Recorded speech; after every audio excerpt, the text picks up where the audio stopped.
আসসালামু আলাইকুম এভরিওয়ান। আমরা এই ভিডিওতে দেখব কিভাবে আমাদের ওয়ার্ডপ্রেস ওয়েবসাইটের স্পিড অপটিমাইজ করতে পারি। এই জিনিসটা দেখব আমরা এই ভিডিওতে, এবং আমরা এই ভিডিওতে আরও অনেক কিছু দেখব যে আমাদের ওয়েবসাইটের বাড়তি কোনো কিছু থাকলে যেগুলো আমাদের ইউজফুল না, সেগুলো কিভাবে আমরা রিমুভ করে আমাদের ওয়েবসাইটটা সুরক্ষিত রাখতে পারি। তো চলেন শুরু করি। প্রথমে আমি আমার দেখতেছেন ড্যাশবোর্ডে আছি। আপনি আপনার ড্যাশবোর্ডে চলে যান এবং মূলত এই প্রবলেমগুলো কি কি কেন হয় এই জিনিসটা একটু আমরা দেখব এখানে। দেখেন এখানে যে জিনিসটা হচ্ছে আমাদের চারটে পার্ট যদি আমাদের কমপ্লিট হয়ে থাকে বা চারটে পার্ট যদি আমরা আমাদের ওয়েবসাইট থেকে পেয়ে যাই, তাহলে আমাদের ওয়েবসাইটের স্পিডটা খুব ভালো থাকে। যেমন হচ্ছে run PSP code, query the database and build the page, send it to the users. হ্যাঁ, এটা গেল। অ্যান্ড দেখেন আমাদের আরেকটা জিনিস, web and mobile server database request image and হচ্ছে cache head image response image browser cache. হ্যাঁ, তো আপনারা সবটাই দেখতে পাচ্ছেন, যে জিনিসটা দেখে অনেক কিছু বুঝতে পারছেন। এবং হচ্ছে এখানে স্পিড অপটিমাইজ করার জন্য অনেকগুলো প্লাগইন আছে। তার মধ্যে সবথেকে 5 স্টার হচ্ছে আপনার লাইট স্পিড ক্যাশ। আর আমরা ওই লাইট স্পিড ক্যাশ নিয়ে মূলত কাজ করব এবং কথা বলবো। তো চলেন, আমার ওয়েবসাইটে অলরেডি লাইট স্পিড ক্যাশটা ইনস্টল করা আছে। আমি মনে করি আপনি আপনার ওয়েবসাইটে লাইট স্পিড ক্যাশটা ইনস্টল করে নেবেন, এবং এটা কিভাবে কাজ করে এই জিনিসটা আমি দেখাবো। দেখেন, এটা আপনি অ্যাক্টিভ করার পর আপনি একটু নিচের দিকে চলে আসবেন এবং এই সাইড বারে খুঁজবেন লাইট স্পিড ক্যাশ। তো আমার এই যে উপরে দেখতেছেন লাইট স্পিড ক্যাশ দেখা যাচ্ছে, এখানে আমি ক্লিক করলে আমি মূলত সব কিছু পেয়ে যাব। যেমন হচ্ছে ম্যানেজ সেটিংস, ইমেজ অপটিমাইজেশনস। তো আপনি ইমেজ অপটিমাইজেশনে ক্লিক করবেন, প্রত্যেকটা ইমেজ অপটিমাইজ করবেন।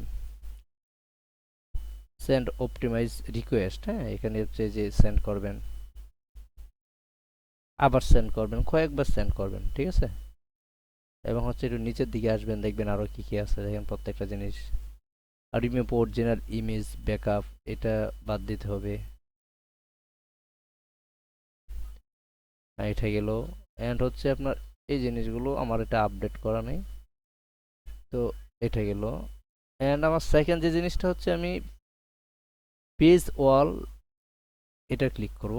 প্রত্যেকটা আবার আলাদা আলাদা আমি ক্যাশ করব। হ্যাঁ, এখানে দিলাম, এটা গেল। এখন হচ্ছে আমার এই জিনিসটা পেজ অল সিএসএস বা এগুলো ক্যাশ থাকলে এগুলো আমরা রিমুভ করে ফেলবো। গেল। এরপর হচ্ছে আপনার পেজ অল, হ্যাঁ, পেজ অলে দিয়ে দিব। একবারে যত ধরনের ক্যাশ আছে সব ধরনের ক্যাশ রিমুভ হয়ে যাবে। এবং আরেকটা জিনিস কাজ করতে হবে, আপনি মিডিয়া থেকে আপনার অপ্রয়োজনীয় তথ্যগুলো, মানে আপনার ইমেজ ভিডিও বা কোনো তথ্য থাকলে সেগুলো সুন্দরভাবে রিমুভ করে দেবেন। যেমন আমার এখানে এই ইমেজটা অপ্রয়োজনীয়, হ্যাঁ, তো আমি ইমেজটা রিমুভ করে দিব। ব্যাক, এখানে গিয়ে ক্লিক করার পর এরকম ইন্টারফেসটা শো করবে। এখান থেকে আমি এটা এই ইমেজটা এগুলো আমি রিমুভ করে দিব।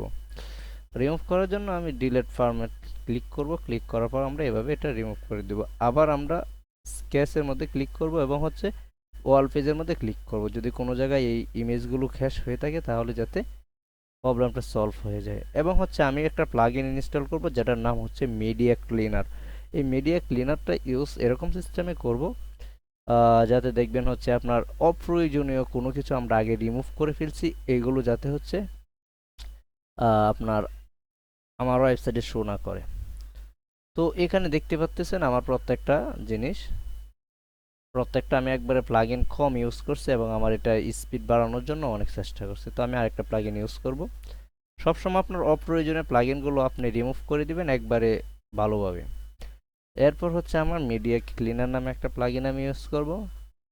মিডিয়া ক্লিনার, আমি কিওয়ার্ডে ক্লিক করব। ক্লিক করার পর মিডিয়া ক্লিনার এখানে শো করবে। এখানে দেখতে পারবেন যে মিডিয়া ক্লিনার নামে প্রথম যে প্লাগইনটা আছে, এই প্লাগইনটা আপনি ইনস্টল করবেন। করার পর এই সাইডে দেখতে পারবেন আপনার মিডিয়া ক্লিনার নামে প্লাগইনটা শো করবে অ্যাক্টিভ করার পর। হ্যাঁ, একটু অপেক্ষা করতে হবে। আর অ্যাক্টিভ করলাম এবং এটা আমি কপি করে রাখলাম।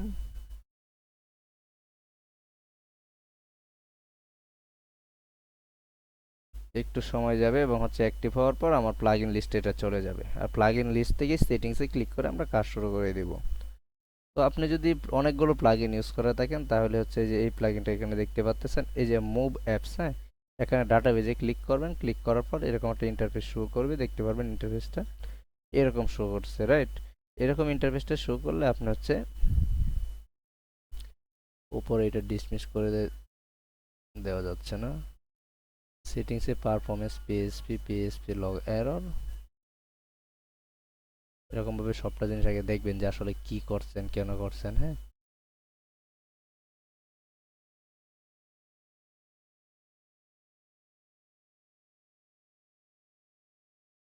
প্রত্যেকটা পার্ট দেখবেন এবং হচ্ছে মেন মেনু, এসএসএল ভেরিফাই, এগুলো দেখবেন সবগুলো।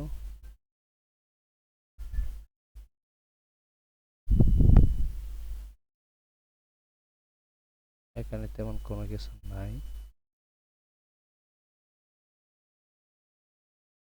এবং হচ্ছে এই যে এই পার্টটাকে দেখলাম আমি ড্যাশবোর্ড। এখন আমি চলে যাব মিডিয়া ক্লিনারে, হ্যাঁ। মিডিয়া ক্লিনারে অন্য একটা ইন্টারফেস শো করবে, যেখানে এরকম একটা ইন্টারফেস শো করবে এবং হচ্ছে আপনার ডিলেট ক্লিনার ডিবি, ঠিক আছে, ডাটাবেস, এখানে ক্লিক করবেন। ক্লিক করার পর আপনার এরকম একটা ঢান আসবে, the media cleaner database has been the deleted, it will be created automatically next time you visit the media cleaner, হ্যাঁ। আর next time media cleaner visit করার কথা বলতেছে। তো আপনি এখানে অ্যাক্সেস মিডিয়া ক্লিনার ড্যাশবোর্ডে আপনি ক্লিক করবেন। এই যে দেখতে পাচ্ছেন, এ হচ্ছে মিডিয়া ক্লিনার ড্যাশবোর্ড এবং হচ্ছে এটা এরকম শো করতেছে। এরপর আপনি কি করবেন, স্ক্যামের মধ্যে ক্লিক করবেন। স্ক্যামে ক্লিক করার পর কি হবে, আপনার যত রিমুভ বা অপ্রয়োজনীয় তথ্যগুলো ছিল বা ভাইরাস ছিল সেগুলো এখানে রিমুভ হয়ে যাবে। এগুলো সবগুলো টিক মার্ক দিয়ে দিবেন এবং হচ্ছে আপনার আই আন্ডারস্ট্যান্ডের মধ্যে ক্লিক করবেন।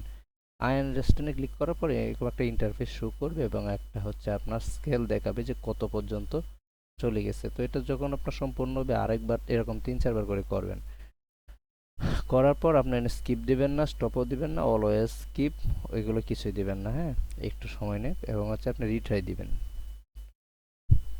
আবার রিট্রাই দিবেন,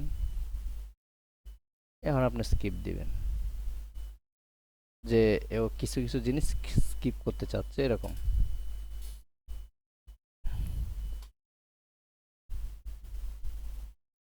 একটু সময় নেবে কিন্তু আপনার ওয়েবসাইটের জন্য এটা খুবই ভালো একটা উদ্যোগ। হ্যাঁ, আবার নেবে। ওকে, ওকে, ডিলেট অল, হ্যাঁ, ওকে।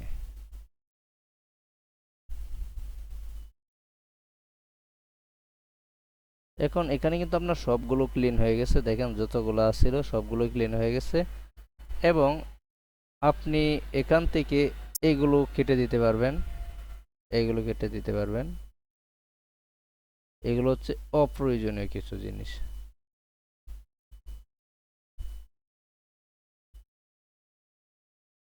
হ্যাঁ, এটা গেল সবগুলো মোটামুটি আমার এখান থেকে হয়ে গেছে। রেফারেন্স, রেফারেন্স আমার তেমন কোনো কিছু নাই বললে চলে।